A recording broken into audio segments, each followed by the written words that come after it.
อต้อนรับเข้าสู่ช่องปลาจำลองจะหายหลายคนค่ะวันนี้ยายจะมานึ่งปลานึ่งผักทุกชนิดที่อยู่ตรงหน้าเนี่ยมันแดดเด้อ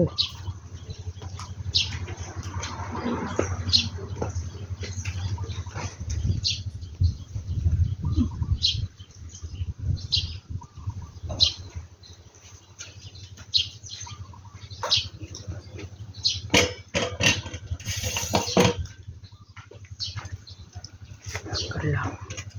ไข่นี่เอาเราจะเอาปลาลงก่อนเด้อ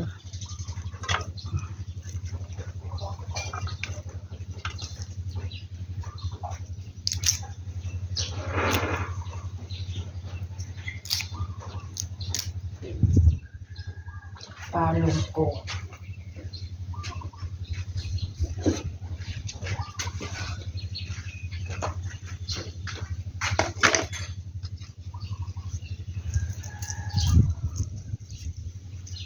ไว้ปลานึ่งปลาแม่มะกรูดฉีกลงไปปิดไว้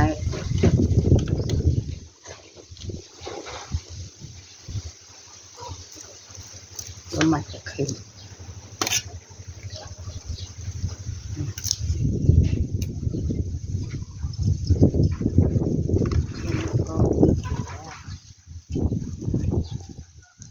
ปลา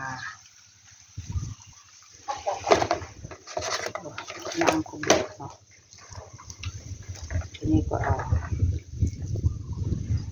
ลงมะเขือพวงมะเขือ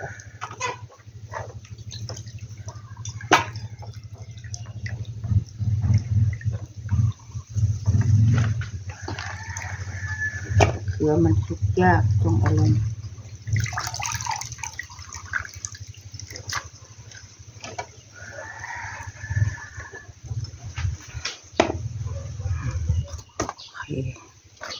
แล้วก็มาผ่าหมัก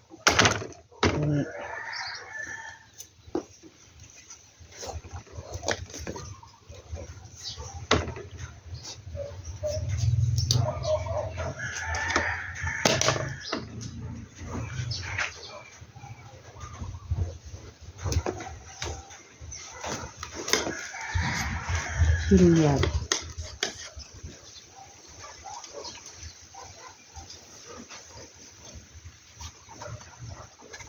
น้ำเต้า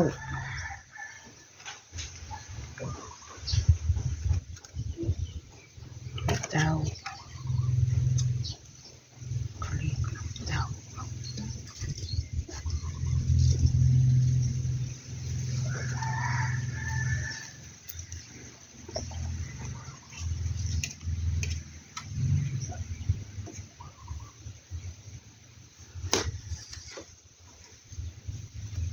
เองนะ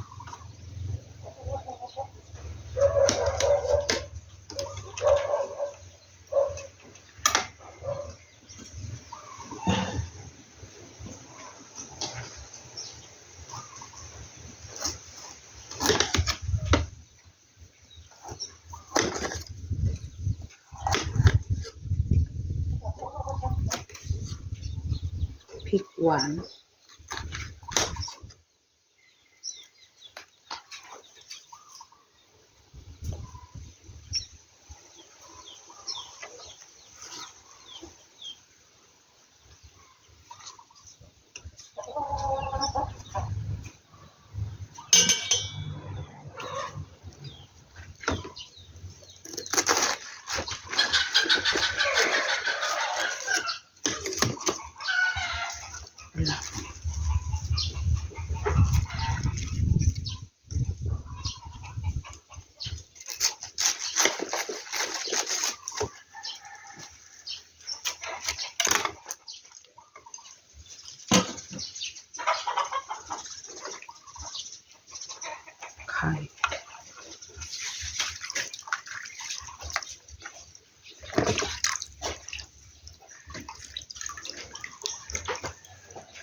ชนิด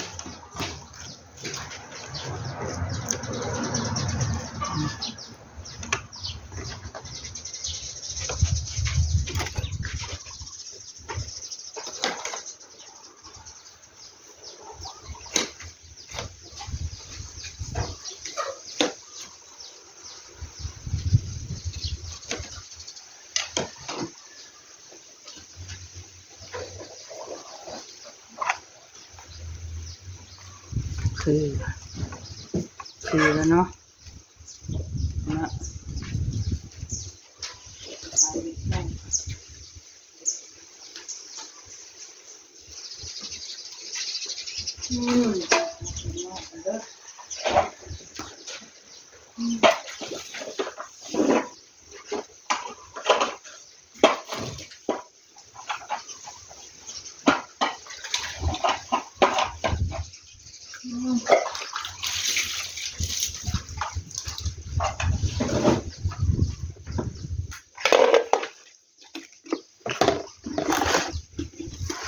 หม้อ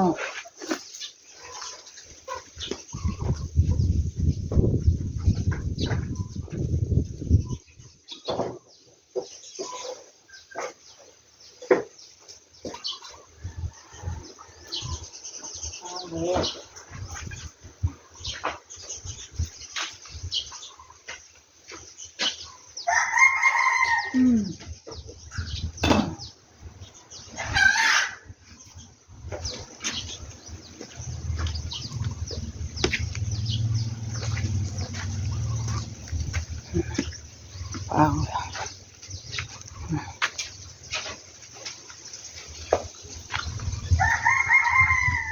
เลาะบึงสวนแดดจังเลย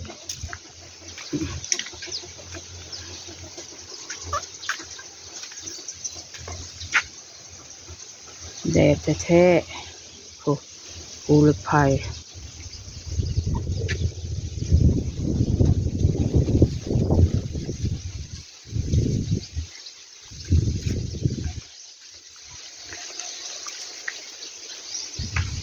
พริกใหญ่โตแล้วพริกใหญ่ภูหลวง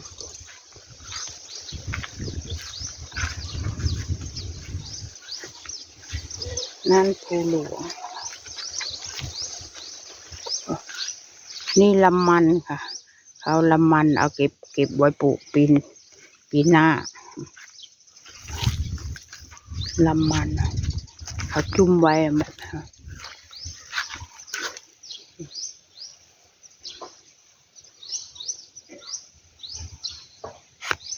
ลำมัน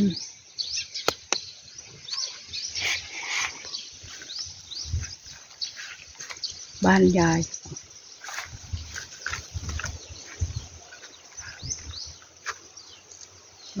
อันนั้นบ้านน้องชายทำใหม่มีบ้านยายอยู่ตรงนี้ค่ะเสาไฟฟ้าเสาRSอันนั้นบ้านน้องสาวเขาค่ะมา